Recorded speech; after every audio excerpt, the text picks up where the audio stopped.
The Mannin Line with Andy Wint.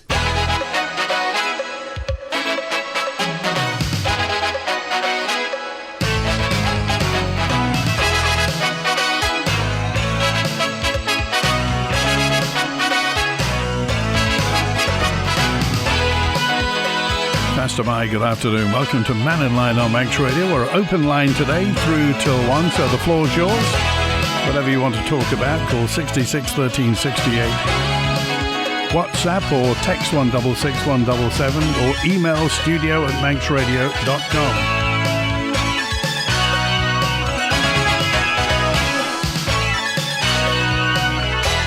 Well, the Health Minister says she's disappointed to hear a predecessor make personal and inflammatory remarks about her. Talking about Laurie Hooper, what he had to say.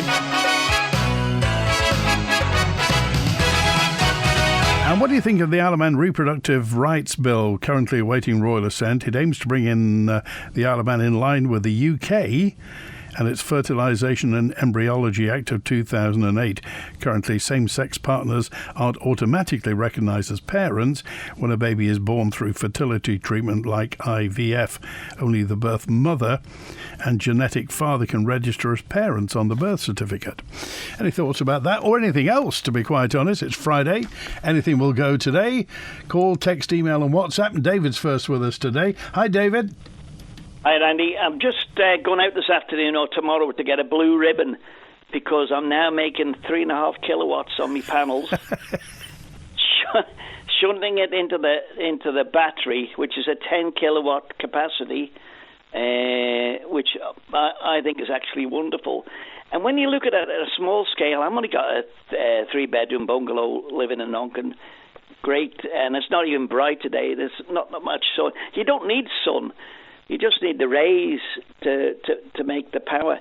So why aren't we doing it everywhere else? And my other little whinge today, because Parliament is now finished, is what's going on with the nurses' home there? What's gone on there?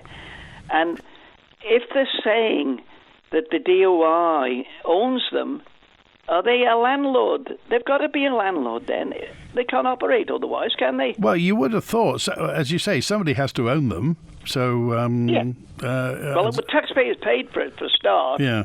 So we're indirectly, if you could say it, everybody on the Isle of Man, 80,000 of us, have paid money or dues into that, 50,000 or whatever. Anyway, paid money into that the Treasury used to fund the Housing Board, don't we? This unknown organisation, which we know something about them, but we don't know a lot about them. And what are they actually doing? Why won't they make a statement back to Manx Radio? And the trouble is, I'll be honest with you, I've had half a dozen people in touch with me about the Manx Development Corporation and what it is they represent or what they're going to do. And one person, I said, and this is purely conjecture, this is purely skeet, it was suggested that the Manx Development Corporation has developed the nurses' home to sell it on, so that somebody comes in and buys it, and consequently they'll make a big profit on it and can show a profit to their shareholder, which is the Treasury. Now, so you just wonder, is the Manx Development Corporation, are they kind of a semi-state property development company, or is it for the people? And particularly as this whole of Domain Road is going to be, the Kensington Road Village or whatever it's going to be called, the place where nobody's going to own a car apparently. And I hate the thing about, older people call us senior citizens. And you're going to be saying the same thing. Can you see the senior citizens if they rent one of the places? Do we know is it an anti-competitive practice that government is actually acting against local authorities, acting against private landlords, how much they charge in rent, and is it a fixed-term tenancy, where some of the residents now in local authorities have theirs recalculated for a 5-year tenancy because of government regulations. And talking of solar panels as well, weren't they going to be quite keen on putting them on Noble's Hospital at one time in the schools? Now, has anything happened with that? No, but I'm led to believe by my spies that Manx Radio, you've got a builder in there now, but there was I'm led to believe, I was talking to one of the guys, he must have quoted for your panels, but maybe didn't get it. But he said to me today, by the way, Quirky, Manx Radio are going to have panels on the roof shortly as well. We've got the panels on the roof. The panels are there. I don't know whether they're connected up, but the panels are... We've got the builders in, apparently, because they're fixing the roof now. I don't know. We used to have a flat roof, didn't we?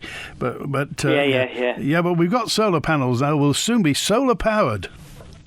Yeah, well, I mean, that's the way to go, isn't it? If you look at all the schools we've got, all the public buildings we've got, if we invest some of the money that we've got into doing this, all summer, the kids are on holiday next week, aren't they? There's probably about, 5-6 weeks there. Yeah, they break up today. Yeah, they can be shunting the power like I'm going to be doing when I charge my batteries up. I'm putting it out to the internet. I've even had the fella across the road said, can he run the cable over? So are you selling back to Manx Utilities? 7p. I know it's gone down. It used to be 9p. Well, I'm waiting. I haven't got the contract yet. Although I've got it. My app's coming this afternoon, so I can check on it whether it's going into the house, going into the network, and how much we've done. I had a smart meter put in a couple of weeks ago, so the MEA can check what I'm getting up to, in case I'm selling it somewhere else, because they're entitled to the power that goes down the grid or something. I don't know. But anyway, you'll have one, you're saying, won't you? When you get your panels up and running in charge, who's going to be in charge of looking after the panels? Oh, it's the boys in black. The engineering, the IT crew, they're in charge of all that stuff. Well, they can put a model up, couldn't they? And then we could find out how much Manx Radio are putting back to themselves, back to the grid, or just selling. I just hope, David, you know how breezy it gets on Douglas Head. I hope they've weighted them down. That's all I'll say. They'll be fine. And listen, the other little rumour too is what's going on about the tarmac that can't be dumped at Turkeyland. There's something afoot in the waste management unit because I believe the manager's jacked in and gone somewhere else. Well, that's DOI, isn't it? And waste management's DOI. Yeah, and I don't know. She's got that many balls in the air at the minute. We're not getting them on the ground to get them sorted out, are we? Okay. And it'll leave contractors, including the DOI itself. Where are they putting their tarmac? Hey? That's a thought. I wonder where. And have they got a license? Like all the other contractors have to have a license. I'm sure they've got that completely sorted out, Dave. Well, all right. We'll see. All right. Have a good weekend. See you, boy. Bye-bye. Cheers now. 14 minutes past 12. Juliet joins us now. Hi, Juliet. Hello there. Hello. What's on your mind? I was ringing up entirely unsolicited. I'm not connected, I promise, with anyone at all in the theatre, but my husband and I went to see The Little Shop of Horrors at the Gaiety last night. Oh, how was it? It was absolutely amazing. We had these rather professional and interesting friends coming over to visit the island for a little holiday, and they are in the film production business and know their onions, and they'd been a couple of nights ago and said to us, "You're not going to miss The Little Shop, are you?" Because it was absolutely brilliant. We were blown away. We thought it would be very amateur, and we just went for fun, and we couldn't believe how good it was. And we thought, well, you know, they're really quite sophisticated. If they thought it was good, we better go. So we went last night, and I have to say, you know, if we can put stuff like that on in the island without bringing anyone across, it's absolutely staggering. Well, Julia, I mean, we have got some terrific production people that do. I think it was the Two Feathers Productions who put it on. The Two Feathers, yeah, that's right. They put that on. They put it on Jersey Boys last year as well. And as you say, a lot of our productions just stand up against the West End or any big city, I think. I would swear you could have taken that to the West End any time. I knew The Little Shop. Anyone my age has seen The Little Shop, but I'd forgotten what a great show it was anyway. And they really put it across. The guy who was the dentist had us in stitches. He was brilliant, and it was just great. If you're hesitating to go, anyone out there, just dithering about it, there's only 2 more nights left. Get the ticket and go. It'll be the best night out you've had in a long, long time. Okay, all right, Juliet, thanks for calling today. Okay. Very good. Bye, Andy. Good to hear from. It's always good to have a trustee of Manx Radio on there. Juliet's one of our trustees, and enjoyed that. If you were at Little Shop of Horrors, it's quite a complicated show, isn't it? Kind of rundown flower shop. And I think Jack Divers was starring in that. Anyway, Little Shop of Horrors. I hope you enjoyed it, and I hope you do enjoy it if you're going as well. And thanks to that. And what about 125 years of the Gaiety Theatre? Crikey. And it was wonderful to see Mervyn Russell Stokes at the 125th anniversary of that fantastic. The cake looked very nice. Didn't get any cake. Andrew's with us now. Hi, Andrew. Hi there, Andy. On that subject of the Gaiety, which is not what I was calling, but let's not forget, please, that I believe it was at the instigation of the amateur societies with pressure put on Tynwald that Tynwald managed to save the theatre. Well, it was so close. I think they were literally a weekend away from it being knocked down. Correct. I had two items today, please, Andy. Okay. Firstly was yesterday's sitting and motion 32 brought by Joni Farger regarding that Tynwald is of the opinion that, in accordance with obligations under international law, the United Kingdom should not provide defence, security or intelligence support to any state that is engaging in or credibly alleged to be committing war crimes, crimes against humanity or serious breaches of international law under formal investigation by competent international bodies for such violations, and that the Chief Minister should write to the Government of the United Kingdom to convey the view of Tynwald in this regard. Just the opinion of Tynwald, okay? And disappointingly, and for some reason, Mr. David Ashford, on behalf of Comyn, and presumably therefore the Chief Minister, put forward an amendment to the motion, which was actually passed unanimously, but took out that the Chief Minister had to do a copy, cut and paste, put it on a piece of paper with Sir Keir Starmer's name on it and 10 Downing Street, sign it and send it to him.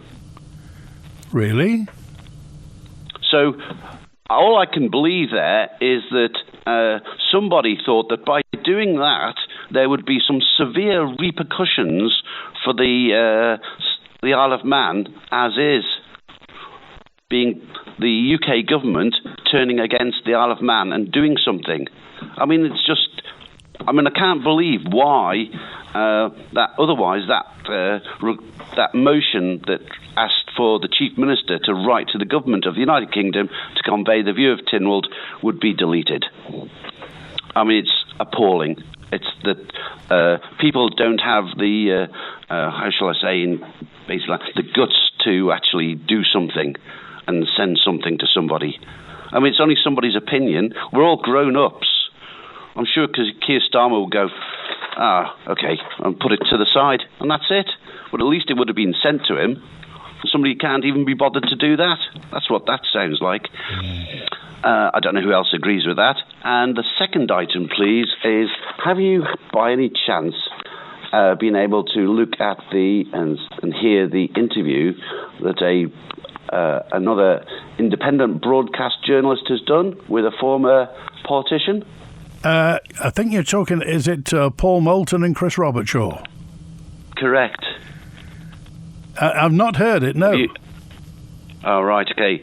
It is very, very disturbing that it looks like there's been a whistleblower to Mr. Robertshaw about the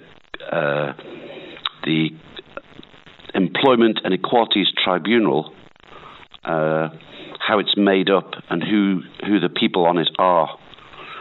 And from what's been disclosed that Mr. Robertshaw has found is that somebody from the Attorney General's Department, and my research, and I may be wrong and I'll apologise if I am, is a Mr. David Keats, has applied for, and presumably with the acceptance of the Attorney General, Mr. Walton Waterberg, and then via the Appointments Commission and its members, been made a member of the Employment Inequalities Tribunal.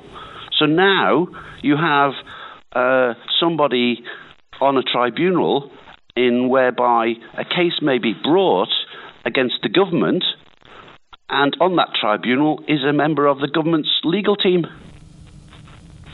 And this has actually gone through, and so we have the AG implicated here, because he surely must have consented to one of his team sitting on that tribunal. And then we have the Appointments Commission, and they've the Appointments Commission, Mr. Alan Tier, this is public information, Mr. Alan Tier, Ms. Kim Corlett, Mr. Stephen Crugene, Mr. Paul Coppell, and Ms. Christina Thompson have approved this appointment and given a warrant to the person from the AG's commission, the AG's department. And then we also have, as Chris Robertshaw says, the committee chaired by the Justice Minister Jane Poole-Wilson. I mean, it's all being... the perception of this is that it's all going to be effectively whatever cases come to that tribunal could be, how shall I use the word, massaged. Okay. So that nothing affects the AG's department, which, if we all remember, got a complete, and as Chris Robertshaw says, got a complete face slap for the Rosalind Ranson handling. So it's actually, the perception is that supposedly independent Employment and Equalities Tribunal has now been corrupted by the AG's office. Okay. Well, I haven't seen that, so I'll definitely. Well, I would urge other listeners to find that and look at it and contact their MHK to have something done about this situation. Okay. All right. I appreciate that, Cheers Andrew. now. Thanks for calling today. Good to hear from you. And Kevin's with us now. Hi, Kevin. Hi, Andy. Just a quick call that's following on from what David was saying. Yeah. I was on yesterday. You know my background in the trade. He's had the solar panel fitted. He was saying there, and you mentioned about why more solar panels not fitted on other buildings or public buildings. Well, the thing is, the government keep banging on about this sustainable future and net zero, and they've got one of the biggest estates on the Isle of Man. Surely they should be sticking some solar panels up. Yes, well, there's a bit of a story behind that, but I've just come back from, I was on holiday and I was in Greece, and I visited just 2 or 3 of the Greek islands, the small Greek islands. One of them was Patmos, Paris, and Malvasia. Now, they're all small islands, a similar size to the Isle of Man, and they've all got, every single building has solar panels and a hot water cylinder on the top of the roof. Now, obviously, there's a reason for that because of their climate, but every single building has solar panels, and I think the government is missing a trick there. Instead of building, well, I know for a fact now, of course, the wind turbines, that's been shelved because that won't be going ahead, but the government should be providing a grant like they did with the warm. I think there was a grant, wasn't there, for warm housing grant for insulation? Yes. Yeah. If they provided a grant for every building or every private building, every homeowner on the islands to install their own solar panels and hot water system, you don't even have to have the battery, but you could have the Powerwall or the battery storage as well if you like, and then you can take advantage of the feed-in tariff that the Manx utilities supply.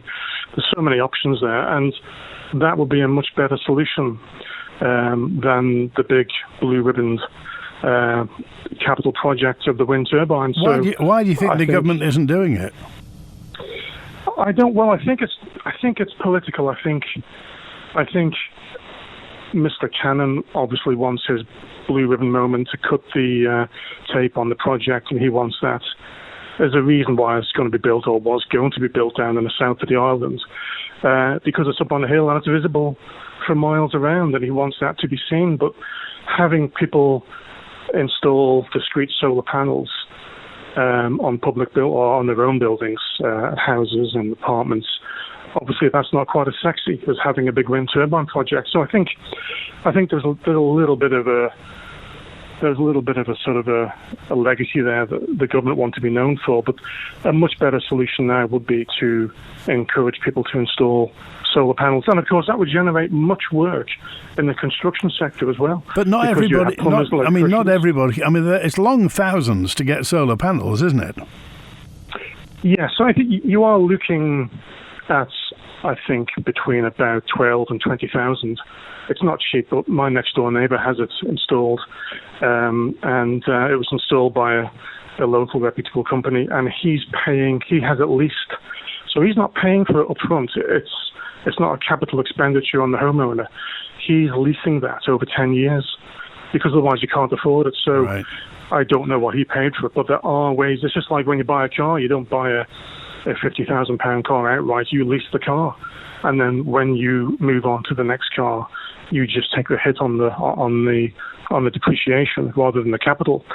So there are ways and means, and the government should be moving on this, and other countries have done it. And I think David Quirk is absolutely right. So I'll follow with interest how he gets on with his. How far away do you think Eristane wind turbine is? Well, I do have connections there with because I do know that project has been postponed, and logistically it was never going to go ahead anyway. So I don't think there was any fear of any ecological threat, because it was never going to happen. I mean, just logistically installing those turbines, the transportation, the installation of the substations and the groundings of the cables, it was just never going to happen. It was never the right place to build those wind turbines. It's a shame. I think they could have done it elsewhere, and I think there are a place for wind turbines, but as a wider green initiative, wind turbines, solar panels, you've already got the energy from waste plant that generates its own power. There's so much they could have done, and they just went for the big grandiose design that was obviously never going to be like HS2. It was never ever going to be built because it was just too big. But we've spent hundreds of thousands of pounds on consultants and paperwork. I think it's much more than that, Andy. I think it's running into millions. I think we'll never know. It's a bit like the Liverpool landing stage, isn't it? We'll never know the full cost. There were many consultations that went ahead looking at the viability of the project and the ecological impact. And I think it's just ran out of time now, and I don't think it won't be built in this administration, and I think it will be shelved in the next administration completely, like HS2 has been. Okay. But getting back to a positive note, I think, David's done the right thing, install solar panels, but I think there should be an incentive by the government to, even if they just contribute 5,000, they have done it before with other things, but they are missing a trick there. Okay, all right. Appreciate it, Kevin. Thanks for calling. Good to hear from you. Thanks for having a good weekend. 29 minutes past 12. Robert's on now. Hi, Robert. Hi, how are you? One thing the guy said, just leads on from the guy before, he didn't really talk about the money side of things, did he?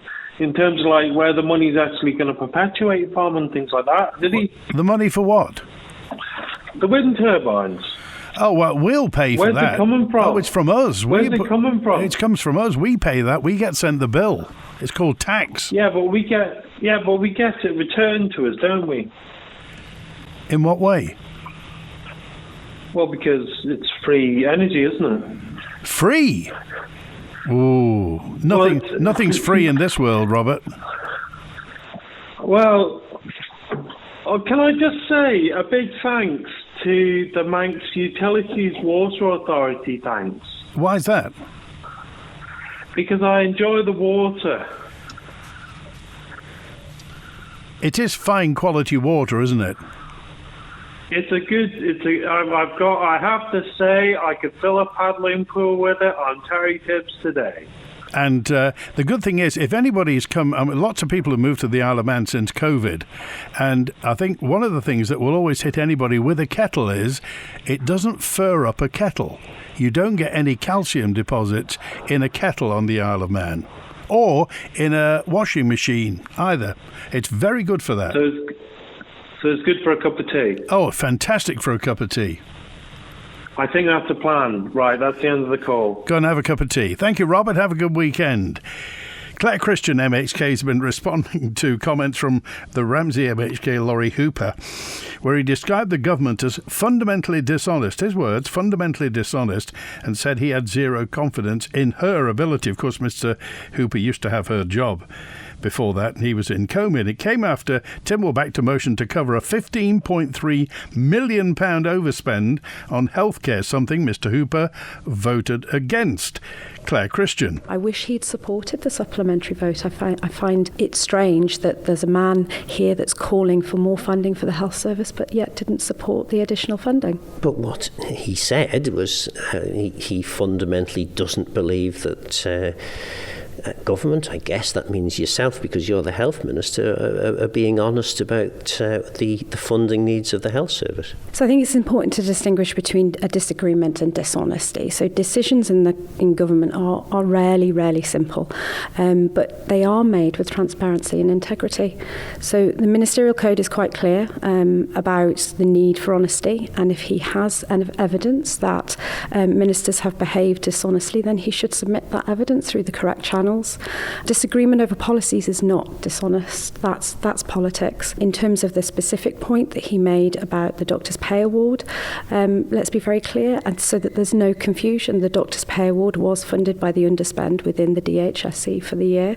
Our approach to the pay award was transparent and consistent with the information outlined in the memorandum, and I stand by that statement I made at the time, which were based on the best information available and in good faith. He mentioned obviously that he thought that I didn't know what was in my own documents, but I refute that. I'm very familiar with what's in both the mandate and the operating plan, but I think it's important not to mischaracterise strategic planning as simple cutting services.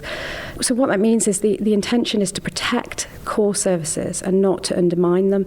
And so it's about making the system sustainable so we can protect the core people and rely on it. Former Minister Hooper has no confidence in you as minister and believes that every minister is dishonest. It is really disappointing that he clearly believes that making inflammatory and personal attacks is any way helpful or achieves any possible outcome. Phil, my focus continues to be firmly on the future and the work ahead. I take my responsibilities to Tynwald extremely seriously, and I've never knowingly been dishonest, and nor would I ever do so. But if Mr. Hooper says he cannot support this government because he believes it's fundamentally dishonest, then I'm bemused as to why he is still both in his positions within the DOI and DEFA. I wonder why he hasn't resigned from both of those positions if he truly believes that. Claire Christian, MHK, she's on Mannin Line in a few weeks' time, so we'll be able to talk to her in detail about that. Have you got any thoughts on this? I mentioned, let's congratulate again. Chris Martin won the vacant seat in South Ward in Ramsey. 278 votes. There was a turnout of 21% for the by-election in Ramsey. Not bad. At Port Erin, the two vacant commissioner seats were filled by Jimmy Cubban and Carl Drinkwater. 378, 331 votes. 19%. Turnout in Port Erin, 564 ballots cast in the village. Some people have sent messages into me about DOI people ticketing cars in Tesco in Lake Road in Douglas by the river. It's been doing the rounds on social media. DOI's parking team have received a complaint about abandoned vehicles in the car park. So apparently they're only ticketing abandoned vehicles, or what they perceive are abandoned vehicles, in the Tesco car park, not enforcing the 2-hour limit. Is there a 2-hour limit there? I've spent longer than that there. So apparently it may be either people just parking them there and then going on holiday for 3 or 4 weeks. And there was a rusty old caravan in the corner or a mobile home for months in the corner of Tesco. Anyway, that's what it is. DOI is ticketing abandoned vehicles in Tesco. That's what that is. France might scrap 2 public holidays to improve economic productivity. Maybe we should scrap Senior Race Day, says Gaz, because Senior Race Day public holiday doesn't mean anything, does it? Because Senior Race is on a Saturday, so why are we having a public holiday on a Friday? Manx Care has been given an extra 15 million, but the Isle of Man government explained, as the Isle of Man government explained, where the 2% health tax has gone, says Gaz. Oh, we'll mention this, and somebody else, Southern Andy, said, we went to see The Little Shop of Horrors on Wednesday night. Absolutely fabulous. Shame nothing was mentioned about the theatre on its 125th anniversary on that date. However, congratulations to everybody involved in The Little Shop of Horrors. It's hot, it's here. It's the Lifestyle Furniture Summer Sale. Enjoy sensational special offers throughout our stunning showroom. Save on our most beautiful beds, sumptuous sofas, living and dining furniture and so much more. Plus there's 20% off art and accessories. And don't forget to visit our brand new garden furniture marquee for truly great outdoors. The Lifestyle Furniture Summer Sale, now on at Snugborough Trading Estate, Union Mills. It's everything your home's been waiting for. It's a tough time for businesses. Not sure what to do to turn things around? Let Nicola Bowker & Co. guide you through. We've helped hundreds of businesses to success. Accountants and tax advisors to businesses on the Isle of Man. Where has a 5-star selection of hand-picked quality cars? Manx Car Store. Where are you guaranteed a 5-star friendly professional service? Manx Car Store. And where has 5-star prices on cars covering all budgets? That's right, Manx Car Store on Kirby Farm Industrial Estate, open 7 days a week. To see their range of quality cars and over 250 5-star reviews, just visit manxcarstore.com or find them on Facebook. Manx Car Store, a place you can really trust. It's nearly time to enjoy a true celebration of Manx life. A fantastic, fun-filled weekend for all the family, whatever the weather. The 2025 Southern Agricultural Show. On Saturday the 26th and Sunday the 27th of July, come and see the livestock exhibits, local Manx traders, food and drink stalls, and the climactic Grand Parade with entertainment all weekend long. Under 16s go free. Open 9:30am to 6pm both days at Orrisdale Farm, Ballasalla, right on the bus route, so you can leave the car at home. Visit southernshow.org or find us on Facebook for more information. It's a show not to be missed. The Southern Agricultural Show with your nation station, Manx Radio. The latest edition of Manx Radio's Breath Mindfulness podcast with Karen Hardman is available now. Imagine you are spending time in a rainforest retreat. Brought to you by the Good Health Store on Station Road in Port Erin. You acknowledge the tightness releasing as the warmth of the light brings you back to self-care. Tropical Paradise Retreat, the latest in the Breath Mindfulness series with Karen Hardman, and available now as a podcast at manxradio.com. The Mannin Line with Andy Wint. Howard's with us now. Hi, Howard. Hello, Andy. Just listen to what people are saying about I saw the other day on the internet the DOI booking people down at the Tesco.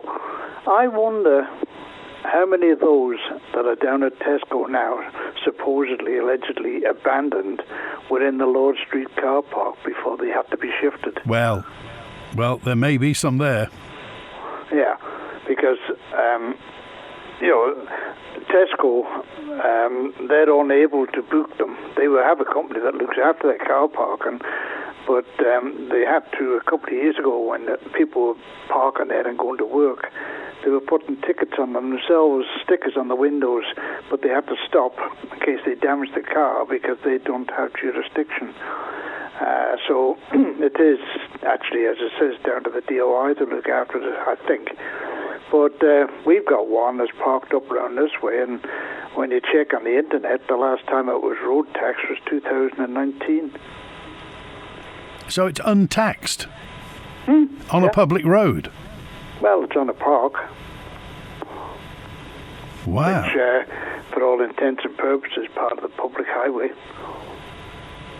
Well, surely that must be abandoned then if it's not been taxed, and it won't be being driven either, presumably no insurance. Exactly. So where are the wardens, or are they just going for the easy meat? Has anybody reported that vehicle, Howard? I don't know. Well, the thing is, I haven't. Well, unless somebody reports it, I mean, I don't think they go around roaming looking for rogue vehicles. I think they act on reports. Well, it wouldn't take much if they spot these. They can go into the same website as everybody else can, and they can see exactly when that vehicle was last taxed. Yeah. They can just look on their website. It's a government website. and you can tell exactly when.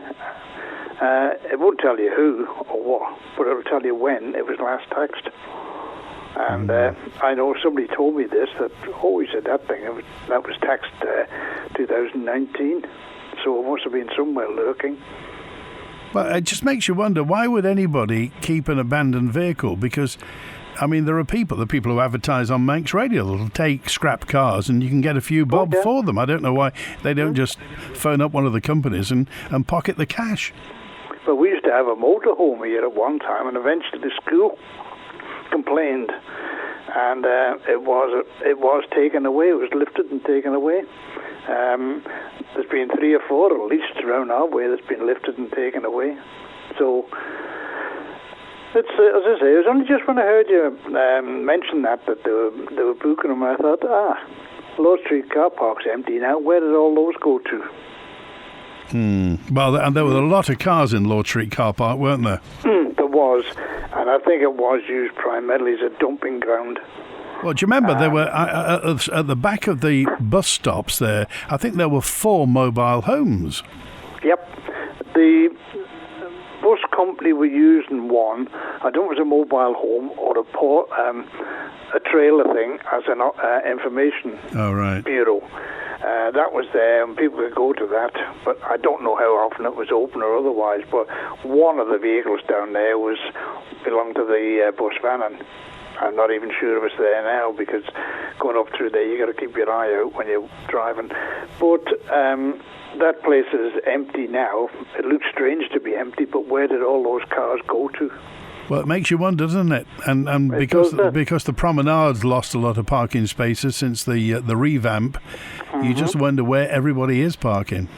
Yeah, and if they knock what we used to call Tynwald Street School, Fairfield School, that'll just become another car park.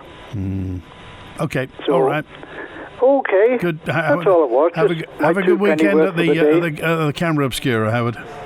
I'm not up there this weekend. Oh, we Howard. got family over. Oh, my word. Yeah. How will they cope? It's for the cycling. And one of our good and great, Steve Jocken, he's over. That's the son-in-law. Oh, right. Oh, the Gran Fondo.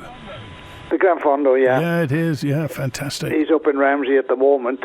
And the grandson and the great-granddaughter, so we got the family over. Good. Will you be cycling up there, Howard?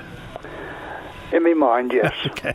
Have a good weekend. Thanks for calling. Okay, take care. All right, the Gran Fondo cycling event's on this weekend. Various road closures in place. Tomorrow, restrictions around the Murrock Park Road, North Shore Road and Balaclone Road in Ramsey, 2:30 to 4:30. Sunday, a number of routes around the Isle of Man are going to be affected. Best you get all the details at grandfondoisleofman.com. That's all one word, all lowercase, grandfondoisleofman.com. And if anybody's, if you're involved in it, then have a good weekend. Hope the weather holds. I bet your caller's happy the camper van he always mentions in Lancaster Road has been moved. Has it been moved, Steve C? The news suggests the Isle of Man government may buy 42 properties from the Manx Development Corporation. Wasn't the arm's length MDC funded by Isle of Man government to develop sites? Are we paying twice? Is it true the old nurses' home is going to be a retirement home for former MHKs and MLCs? That's 762. I don't think so. However, it's a very stylish building. I mean, it really is a stylish job. Congratulations on that. I don't know whether it was on time, on budget, but I mean, it is a very nice building. Manx Development Corporation, says Andrea, is another arm's length government department. Also, if you get work done with a grant, you have to use a tradesman registered with Construction Isle of Man. Why? They're not a regulatory body. Don't carry out checks on those registered, and tradesmen have to pay to be on it, says Andrea. Is that true? Surely, if they put solar panels on all government buildings, that's going to have an adverse impact on the MUA's revenue, says H. Well, the financial model is going to change as the years go on, as we get more and more self-sufficient, whether it's either onshore or offshore wind or solar panels, whatever it's going to be. Could even be geothermal, you never know. You never know. But surely this is what they want. So they can't have the cake and eat it. Either we are going to be, super self-sufficient, or we're not. If ground source heat pumps and everything, if we're going to have those, then that's going to be less work for the power station, surely. It's not even paid off yet, is it?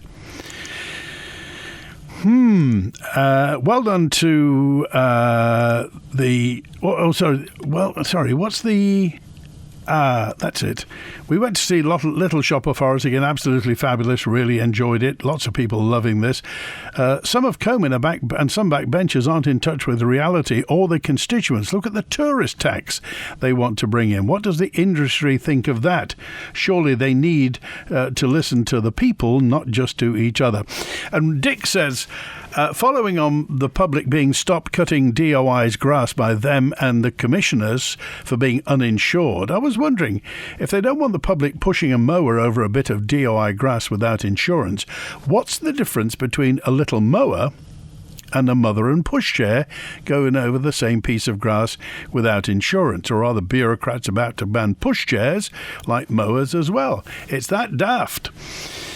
You could ask Mr. Cannon on Tuesday for his view on this ridiculous bit of jobs worthiness by the DOI and the commissioners.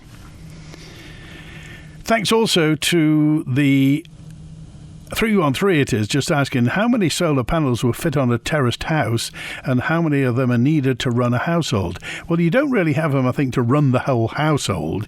You have them to help with this. And there is a big capital cost up front. As Kevin was saying, it costs a lot, thousands and thousands to have them put on. But obviously, as years go on, you supply your own electricity, or certainly portions of it. And you get the opportunity to sell back to the MUA 7p per kilowatt hours. So we pay 29p when you're buying it from the MUA, and they'll buy it off you for 7p. Well, who pays for the solar panel disposal cost? Says, well, we don't know. But presumably, if the government's advocating that we get solar panels, there'll be some sort of deal where if you get solar panels, then they're going to be recycled at no cost. You would think that, wouldn't you? Regarding the Gaiety, saved by demolition by the government by volunteers. The Queen's Pier, saved by volunteers. The Steam Railway, saved by Lord Elsa and the Steam Railway Supporters Club. The Cliff Railway, still in situ, hopefully will be restored as is happening on English coastal resorts. Are you talking about the Cliff Railway just below Manx Radio on Douglas Head, the one that goes from just by the Coast Guard up to Douglas Head? Is that still there? And I understand the chairlift, the Falcon Cliff chairlift, is recoverable, isn't it? It would take a lot of work, and I don't know who owns the land between the Falcon Cliff by the is it Sovereign, the Wealth people at the top, and the back of the Palace Hotel. But that will be, can you imagine saving the Cliff Railway and putting that on Douglas Head?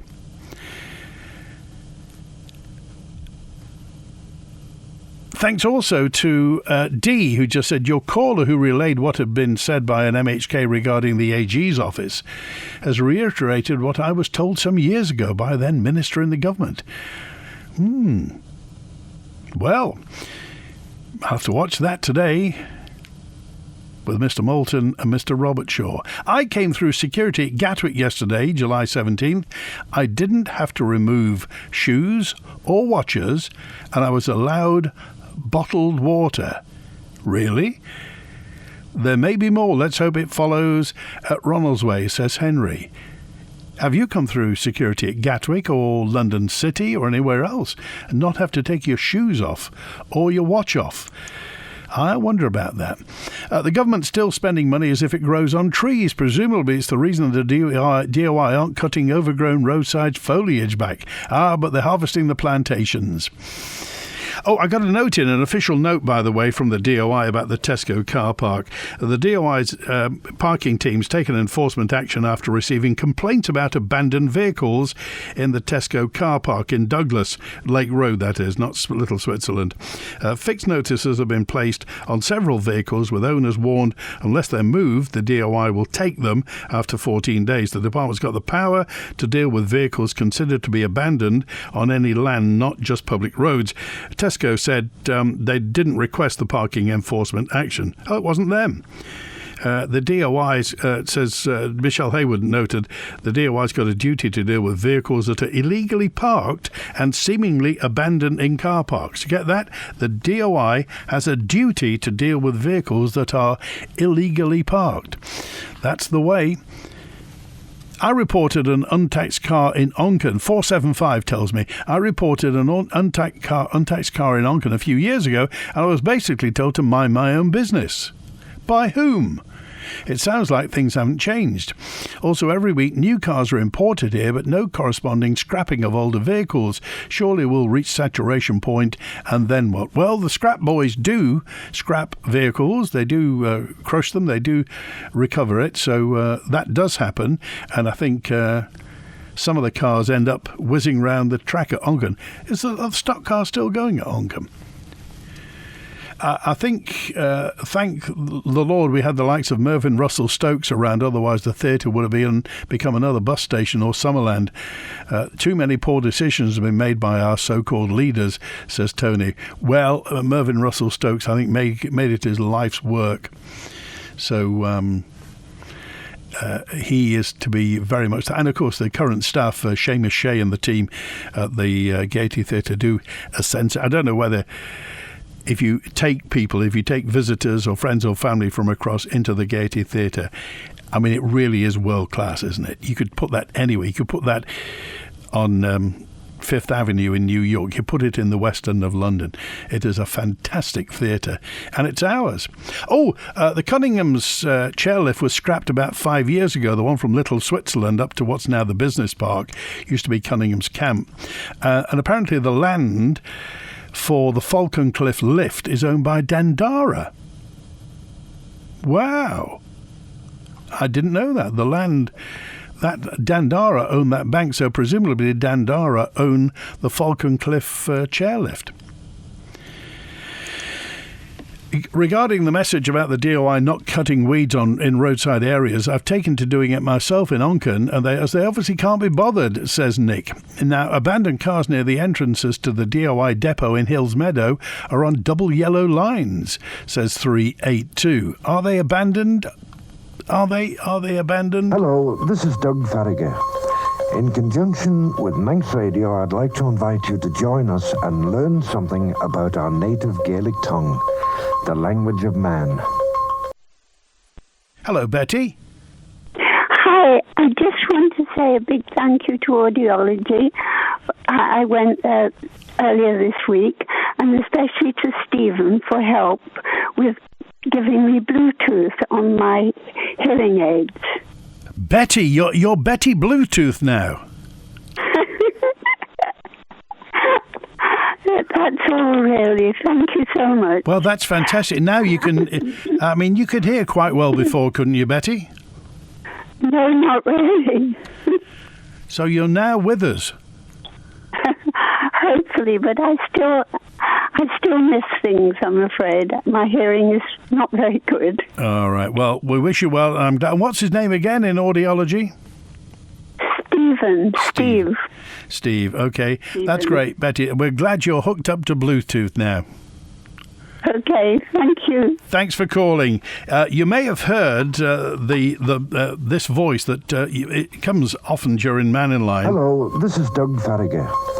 In conjunction with Manx Radio, I'd like to invite you to join us and learn something about our native Gaelic tongue, the language of man. Well, I mention that purely because we've got a message from Culture Vannin as part of its Tresht initiative. Whether you've got a project, have you got a project for celebrating the Manx language? Doug Farragher was a Manx language activist, author, and of course he was a radio personality. Doug was on Manx Radio, was very much promoting the Manx language, best known for his English Manx dictionary, Farragher's dictionary, the first modern dictionary in Manx, the first modern dictionary in the Manx language. He was involved in the promotion of the Manx language, culture, and of course nationalist politics throughout his life. Anyway, if you think you've got a project to celebrate the Manx language, Culture Vannin have got a grant marking a year-long celebration next year for the Year of Manx Language. The deadline to apply for the first round of funding is Friday the 25th of July. So that's a week today, and you can find out more. Go to manxradio.com if you've got a project to celebrate the Manx language as part of Tresh.